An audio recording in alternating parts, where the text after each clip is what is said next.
Praise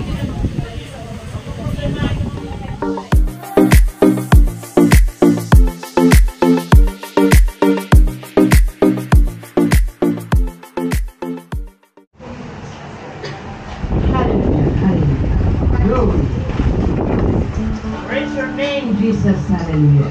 Magandang umaga po mga magulang at kapatid. Tayo nagdadauna sa ating pinakamahalagang gawain sa ating buhay na tayo ay gagamitin ng Panginoon sa kanyang kapurihan. Hallelujah, hallelujah, hallelujah. Ang banal na makapangyarihan sa lahat. Maraming salamat po, hallelujah, sa panibagong umaga na loob mo, Diyos. Hallelujah. Samahan mo nga po kami sa gawain ito na kung saan kami maawit, pupurihin ka, sasambahin ka, aawitan ka namin upang malugod ka sa pagkalikha mo po sa amin at magkaroon ng kabuluhan ang aming hirap-hirap. Hallelujah. Ama, kuminasa ng karumihan sa bawat isa sa amin, Panginoon. Linisin mo po kami mula ulo hanggang talampakan at bigyan mo po, Panginoon, ng katagumpayanan mula umpisa hanggang wakas ang gawain ito na pagpupuri at pagsamba. Kami, Panginoon, ay maghahain, Romans 12:1, ng aming sarili, hain buhay, upang kami ay makapagpuri, malugod ka sa amin, sa lahat ng nagawa mo sa aming buhay. Hallelujah. Ang gagamitin mo, Panginoon, na magpapahayag, ay pahira ng banalalanis ang kanilang labi, Panginoon, at matimo sa bawat makikinig, matimo sa bawat puso, sa aming isipan, para kami maging malakas, laban sa gawa ng kalaban sa ang mga kapatirang wala po sa umaga ito, Ama, pangatahin mo po ang kanilang mga paan, malaman nila na may pagsamba sa umaga ito. Salamat po. Ito po ay aming samot dalangin sa pangalan ni Jesus. Amen. Good morning po, brothers and sisters.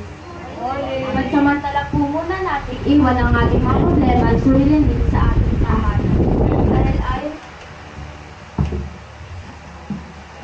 Dahil ayon po sa mga awit, 150 verse 1 to 6, purihin ninyo ang Panginoon, purihin ninyo ang Diyos sa kanyang santuaryo, purihin ninyo siya sa langit ng kanyang kapangyarihan, purihin ninyo siya dahil sa kanyang mga makapangyarihang gawa, purihin ninyo siya ayon sa kanyang marilag na kadakilaan, purihin ninyo siya ayon sa tunog ng pakakak, purihin ninyo siya sa salteryo at altar. Purihin ninyo siya ng pandereta at sayaw. Purihin ninyo siya ng mga panugtog ng kawad at ng flauta. Purihin ninyo siya ng mga matunog na simbalo. Purihin ninyo siya ng pinakamatunog na simbalo. Purihin ang bawat bagay na may hininga ang Panginoon.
bago kami humarap sa iyo, Panginoon, pakalinisin mo po kami, Panginoon, mula ulo hanggang paa, Panginoon. Patawarin mo po kami, Panginoon, sa aming mga nagawang kasalanan, Panginoon. Linisin mo kami, Panginoon. Ibigay mo po ang mapagpala mo po kamay sa bawat isa sa amin upang ibigay inyong kapatawaran, Panginoon. Maraming salamat, Panginoon, sa buhay na pinagkakaloob mo po sa bawat isa sa amin, Panginoon. Ang hininga na hindi mo inaalis sa amin, Panginoon. Nandito ka, Panginoon. Labas-pasok ka po sa aming mga ilong, Panginoon. Maraming salamat, Panginoon.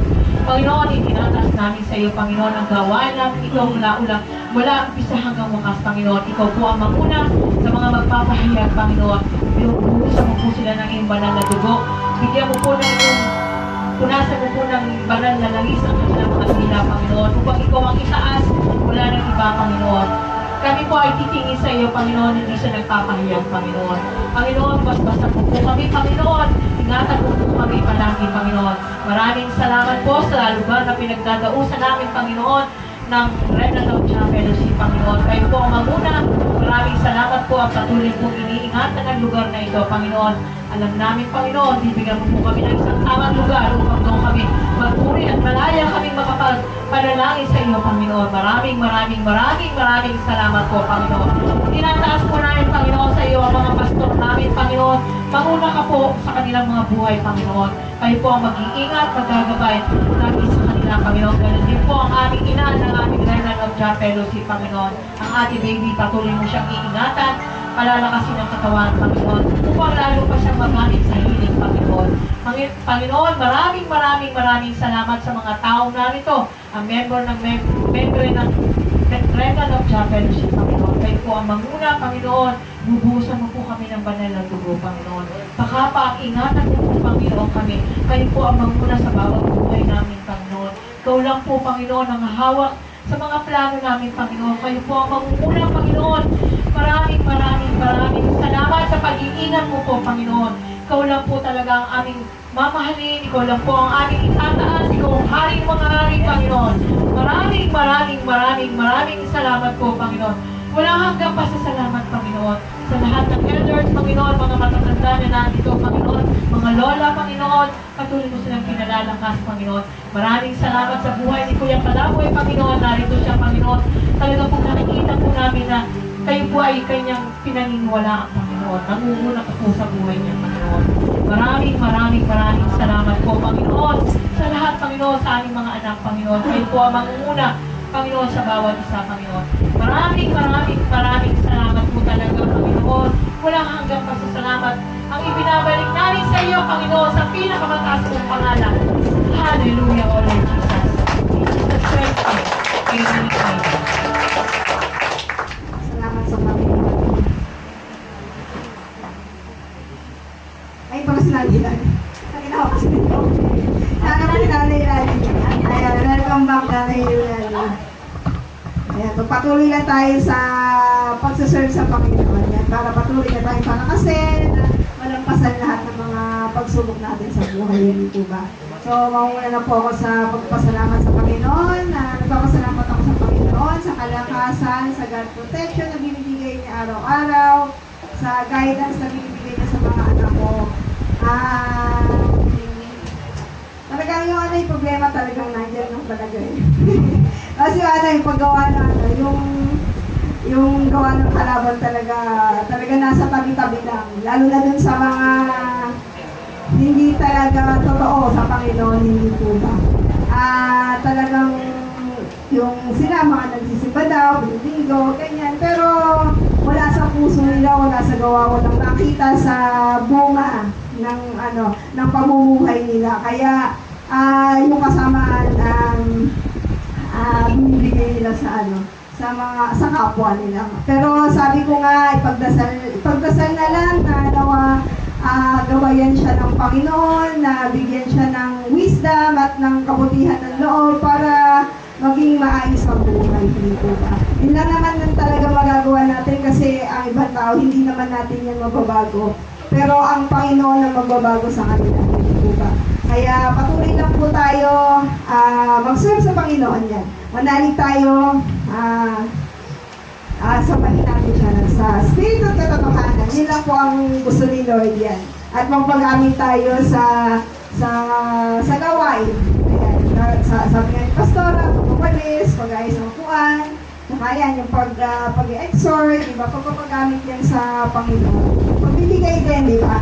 Pag ginagamit din tayo sa pagbibigay sa kapwa natin, gamit kong gawain. Kaya magpatuloy na po tayo. Sino pa po magpapasalamat sa Panginoon? Si Sister Rhea po daw. Pasalamat sa Panginoon.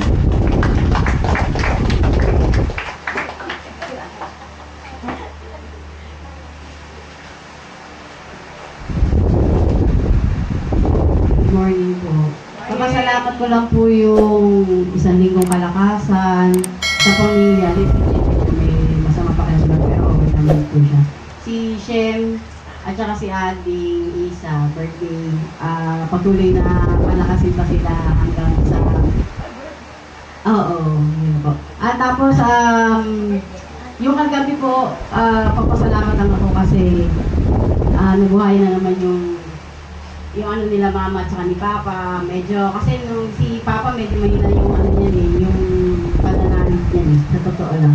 So kagabi po, naboost po yung kanyang yung pananalig po kay Lord na mapapagaling siya. At nakakatuwa na po kasi nakakalakad na po kasi ulit siya kahit ngayon na wala na siyang tungkol. So, nakakatuloy-tuloy po na mapagaling po siya na ni Lord. Yun. Yan, praise the Lord nga po sa buhay ni Sister Rhea, di ba? Successful talaga yung gawain dun sa bahay nila kagabi. Yan. Na-bless na naman si Nanay Rosa at si Tatay Odette, di ba? Patuloy sila pagalingin ni Lord para makadalo sila sa gawain, di ba? Kasi pagtungtong ng ganyang edad, kasi wala naman tayo ng iba magagawa kundi, di ba? Kundi mag-serve sa Panginoon, yun na lang, habang hinihintay natin yung pagtanda talaga natin na makasama din natin si Lord, hindi ba? Yun na lang talaga, hindi kagaya sa mga kabataan na marami talagang magagawa, marami pa sila magagawa, pero pagtungtong ng ganyang edad kasi wala na tayong maasahan kundi ang Panginoon sa kahit anong oras pa na gusto niya, di ba? Kaya nawa bigyan sila ng kalakasan, lalo silang paglilingin yan. Habang buhay pa pala sa kanila. Sino pa po magpapasalamat sa Panginoon? Si Brother Sapul.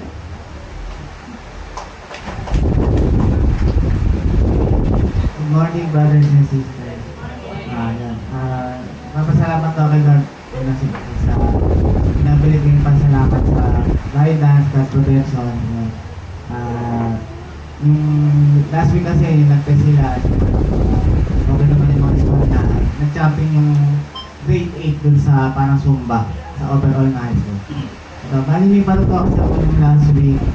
Yung nangyari kasi sa bahay. Tapos, after lunch yun, kasi sa likod namin sa bahay, may nakiconnect, parang mag-welding, gano'n, or mag-grinder.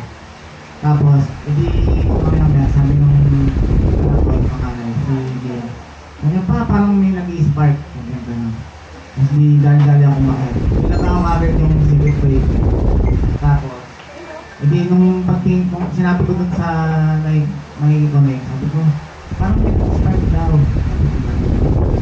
Tapos nung tinignan ko yung extension, yung sunog na yung niya, yung plug.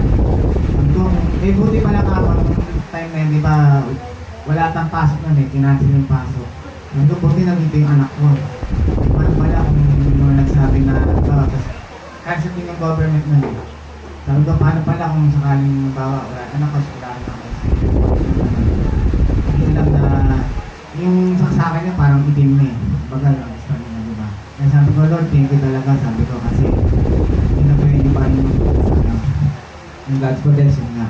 Sabi ko, Lord, thank you talaga, sabi ko, ito lang, nandito talaga tayo sa remnant. Kasi may i-share lang ako yung nagdag lang to. Kasi yung itong Friday lang, kasi may team leader kami. Yung team leader na yun, kasi diba, sa bago kong department, parang lagi ako binubully ng team leader na yun. Magang masyado siyang bossy. Hindi ako naman, tapos gusto ko na talaga yung pagiging niya, pagiging bullying niya sa akin. Instead na, sa to lang, siyempre tao lang tayo, minsan nakakisip tayo ng masama. Pero siyempre, hindi ka guide ng Holy Spirit, parang sinasabi siya, hiyahan mo na lang kasi baka mamaya, ano ka pa dyan, ganyan. Kasi ito nga, hindi Friday, nagulat ako sa GC namin, parang nag-rep siya. Kasi tinanong ko yung isang kasama, sabi ko, ba't ilang rep siya? Hindi natin. Tapos tingnan mo yung nga ni post, hindi naman kami friend in-screenshot niya. Tapos yung nga, at pinibenta niya na yung unicorn niya, ilipat na siya ng department. Yun, parang kinuwento ko agad din sa kaibigan ko na, ay wala na pala siya. Kasi actually, kaya siya nalipat siguro kasi marami na rin siyang animation to kasi siya yung natin natin. Siguro, baga parang nabutan din kami ng pinag kasi may pagkang mayabang talaga yun. At saka bully siya talaga, ako talaga ilagin yung pinag-bully. Thank you Lord, kumbaga sa yung peaceful yung sa trabaho, di ba? Kasi nakapakakan pag hindi nang bubuli sa mental talaga sa work lalo kung bago ka na, bagong salta ka, sila yung matagal na, alam mo kung sino parang naman. Thank you, advance happy birthday dito ko sa September 15, advance happy birthday sa asawa ko sa next week. Yan, praise the Lord nga po. Di ba? Ayun, di ba? Sila magpatuloy lang tayo sa pananalig sa Panginoon, di ba? Hindi natin kailangan suntukin sila or murahin sila, ganyan, pagsalita na hindi maganda, di ba? Si Lord na talaga yung kikilos para mawala sila sa buhay natin. Kaya doon sa isa din na, sabi ko, pagdasal mo lang siya. Kaya sinasabi ko kasi wala naman tayo talaga magkakawalaan. Kung hindi talaga mabuti yung loob nila, bahala na si Lord sa kanila.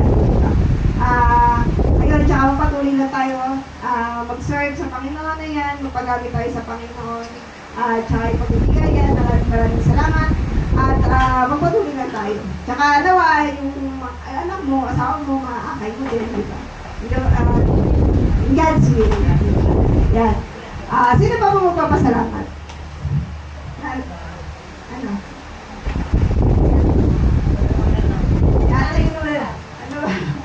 Nanay muna mo daw.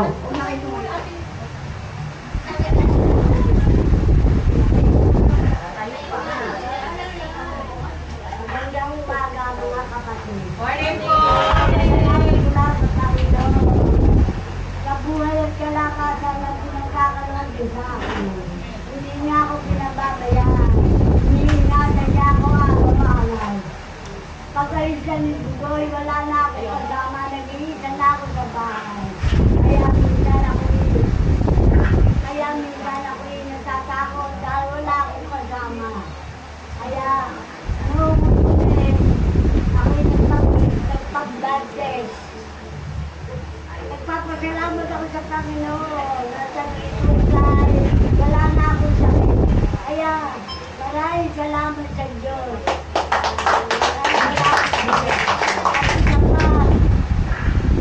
Ako'y nagpapasalamat sa Panginoon. Pag wala na si Pugoy, wala nang mag-asigado sa akin. Lagi-lagi rin sa pagkain. Kaya ako'y nagpapasalamat sa Panginoon. At sa mga pinagdadala ng Ate Debbie ng pagkain. Nagbibigay sa akin ng bigayang walang hanggan. Kaya maraming salamat sa iyo, Panginoon. Hindi niya ako pinababayaan. Lagi niya ako iniingatan. Lagi niya ako ginagalitan. Kahit na wala akong kasama, pag-alis kay Bugoy, ay nag-iisa na lang ako. Kaya, sa Diyos na lang ako tumatawag. Hindi niya ako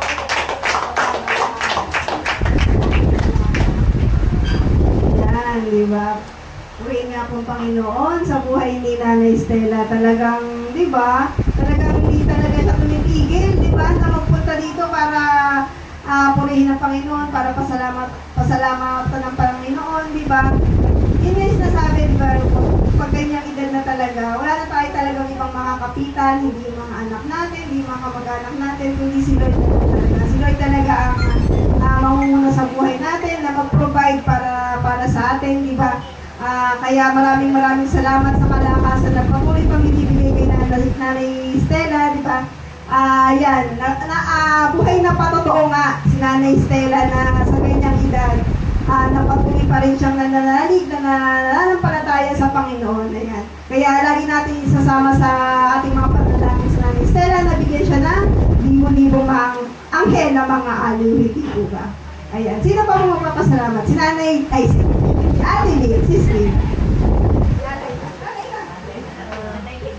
Good morning po sa ating lahat. Ipapasalamat ko po sa Panginoon sa aming linggong kalakasan. At nagpapasalamat po ako sa Panginoon na yung nangyari sa bahay na yung electric pan. Yung pinahintulong ng Panginoon na yung kasarapan ng tulong na nangyari yung ganun. Kaya papasalamat ako sa Panginoon sa kanyang God protection. Yun lang po. Maraming salamat po. Yan, thank you Lord talaga sa buhay ni Ate Lynn, hindi ba? Talagang, anong oras yun? Gabi, kasarapan na daw ng tulog niya. Di ba? Agising ka pa, tapos nakita mo di ba? Talagang, hindi tayo pinababayaan talaga ni Lord, kung kasarapan ng tulog mo yun, di ba? Tapos bigla na lang nagliyab. Doon nagsisimula kasi yung mga sunog eh. Yung kasarapan ng tulog, tapos katabi mo yung electric fan, nagliyab na lang. Ganun yung nangyari sa amin eh. Sarap ng tulog ng bata. Tanghaling tapat yun.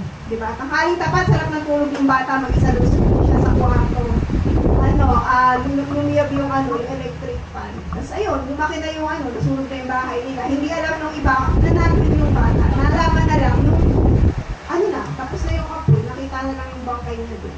Kaya maraming salamat sa Panginoon na binigyan pa rin ng God protection si Ate Lynn, di ba?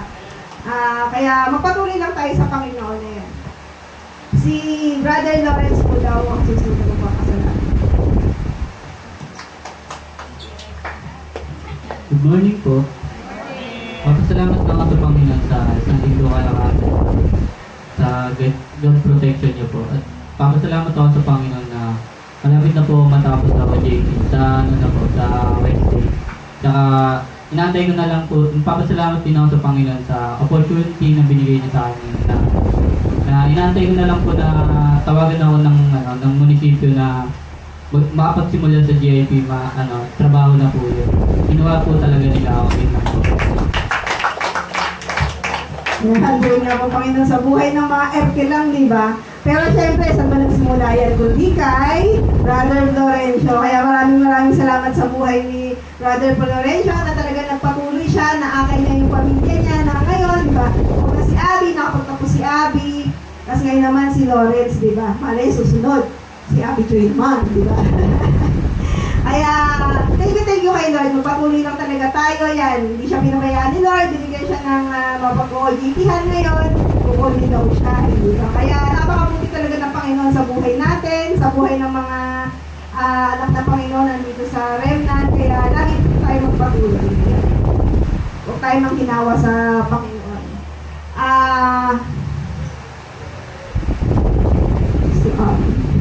Ayan, ang mag-exhort po daw papahayag ng mga mabuting balita ng Panginoon ay ating Sister Abigail Ergela.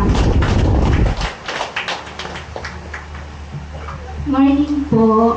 Magpapasalamat lang ako sa isang linkong kalakasan at sa katalinuhan na binibigay niya araw-araw. Dadako po tayo sa pahayag ni Lord mula sa awit 98 verse 1. O magsiawit kayo sa Panginoon ng bagong awit, sapagkat siya ay gumawa ng mga gilalas na bagay. Ang kanyang kanan at ang kanyang banal na bisig ay gumawa ng kaligtasan para sa kanya. Pinapaiwatig lang po dito na hinihikayat ni Lord na magpuri tayo sa kanya ng walang anumang kapalit. Kahit anumang problema o masaya ka man, kailangan natin purihin si Panginoon. Purihin natin at awitan natin ang Panginoon ng may ngiti sa labi at saka kabutihan at kaligtasan para sa atin sa buong mundo po. Yun lamang po. Maikli lang po siya, pero sana ay nawa ay may natutunan po kayo. Tinatawagan po natin si Pastora Bibi Bruno. Magandang umaga, mga magulang at kapatid. Hindi ako mag-exhort. Kasi alam ko na yung aral. Kapit na kayo. Amen. Yung mga mabababaw noon, alam ko, talagang tumali na sila. Ang tiwala nila, ang paglilingkod at pasasalamat, alam na nila kung paano magkaroon ng tunay na relasyon sa Diyos. Amen. Kaya naman nagpapasalamat ako sa gawain kagabi. Ano pala akong babasa na ako ng verse. Kasi ito yung ginagawa ninyo eh. Amen. Ito yung ginawa ninyo. Kaya kayo pabalik, wala sa Panginoon, sapagkat ang Diyos natin ay makapangyarihan. Awit 25. Hallelujah. Sa iyo, O Panginoon, ginagawad ko ang aking kaluluwa. O Diyos ko, sa iyo'y tumiwala ako. Huwag nawa akong mapahiya. Huwag nawang magtagumpay sa akin ang aking mga kaaway. Oo, walang naghihintay sa iyo na mapapahiya. Sila'y mga papahiya na nagsisigawa ng karayaan ng walang kadahilanan. Yan ang ginagawa ninyo, kaya kayo bumabalik. Kaya ang patotoan ninyo, talagang lumakas na kayo sa Panginoon, nagkaroon ng tunay na relasyon. Ayun, yung mga nagdadahilan. Bigyan ng dahilan ng Diablo para hindi kayo makagawa ng pagsamba, hindi kayo makakit. Kuwawa kayo kayo ng kanina. Ganire, ganoon. Sabi ko, huwag mong pansinin yung mga umangat lang para magpagsamba. Ayun, wala ngayon. Siya ang mag-adjust dapat kung ano ang gusto niya gawin sa kanya mag-anak. Kaya, kawawa. Ang dami ng patuto sa buhay niya. Lahat kayo mabibigat ang pinagdaanan ng Diablo na ginawa sa buhay ninyo. Tinubong kayo at hindi napahiya ang nanalangin para kayo ay tuloy. Amen. Gabi talaga namang napaka-imposible na yung na-stroke sa linggo sa ospital. Pagdating namin kagabi, mayabang na tumayo. Amen. Alam ko, naramdaman nila eh. Pati yung kapatid, yung hipag, dati dead man ang arena ng dami gawan. Ngayon, dumadalo na sila. Talagang tiwalang-tiwala sila sa Diyos na rena at sa gawain natin. May pagmamano, may respeto, at nagyayaya pa sa sa sem break daw. Magtanay daw tayo. Truck ang ating sasakyan. Talaga namang isang buong remnant ang inaanyayahan niya. Talaga sa buhay ninyo, patuloy lang. At talagang gagawa kayo ng mabuti ng Diyos na ating pinipura, sinasamba at ating nilalapitan sa oras ng matinding pagsubok, problema. Ang patotoo, family, Costales, Mukale, lahat may patotoo. Si Ate Mabel, ilang beses na yan talagang tubi-tubi na. Hindi na yung dapat makakapaghanap buhay, kundi dahil sa kabutihan ng Panginoon, gumaling pa. Kaya magpatuloy ang tiwala natin, hindi natin sa Diyos. Magandang umaga at tinatawagan si Pastor Alex. Si Alex.